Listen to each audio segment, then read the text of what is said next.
పరిశుద్ధుడా, ప్రేమ కలిగిన తండ్రి, నీకే వందనాలు, స్తోత్రములు స్తోత్రములు స్తోత్రములు ప్రభువా. ఆకాశ మహాకాశ మహిమలో ఉన్న దేవ, ఆకాశముని సింహాసనము, భూమి నీ పాదపీఠము ప్రభువా. ఈ లేమల్లి ప్రాంతంలో నీ పాదపీఠముగా మీరు ఏర్పాటు చేసుకున్నందుకే స్తోత్రములు స్తోత్రములు స్తోత్రములు ప్రభువా. హోసన్నా దయాక్షేత్రముని ప్రభువా, మీరు దీవించి ఆశీర్వదించింది బహుగా నాయన కుడి ఎడములకు విస్తరించినందుకే స్తోత్రములు స్తోత్రములు స్తోత్రములు చెల్లిస్తున్నాను తండ్రి. నీకే వందనాలు వందనాలు స్తోత్రములు స్తోత్రములు చెల్లిస్తున్నాను తండ్రి. యేసు క్రీస్తు నామం పెట్ట ఆయన అడిగి అడుగున ప్రార్థన చేస్తున్నాను తండ్రి. ఆమేన్. ప్రియమైన దేవుని బిడ్డలారా, ఈ దయాక్షేత్రం లేమల్లి ప్రాంతంలో హోసన్న దయాక్షేత్రం గుడారాల పండుగని మీరు జ్ఞాపకం చేసుకోండి. ప్రతి ఒక్కరూ ప్రార్థనలో జ్ఞాపకం చేసుకోండి. గుంటూరులో ఉన్న దైవజనులందరూ కూడా ప్రార్థనలో ఏకీభవించారు, ప్రార్థనలో నడిపించారు.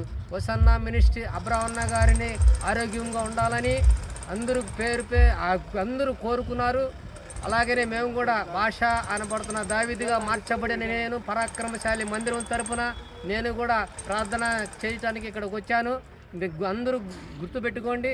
ఇదిగో రేపు 6వ తారీఖు జరగబోతున్న ఈ కూడికిని ఇక్కడిని మొదలు పెడుతున్న గుడారాల పండుగని అందరూ కూడా మీరందరూ పాల్గొని అందరూ మహిమకరంగా యేసు ప్రభుకి మహిమ కలగాలని మనసారా కోరుకుంటూ, ఘనత మహిమ ప్రభావం యేసు ప్రభుకు మాత్రమే చెల్లానని నజరేయుడైన యేసు నామమున అడుగుతున్నాను తండ్రి.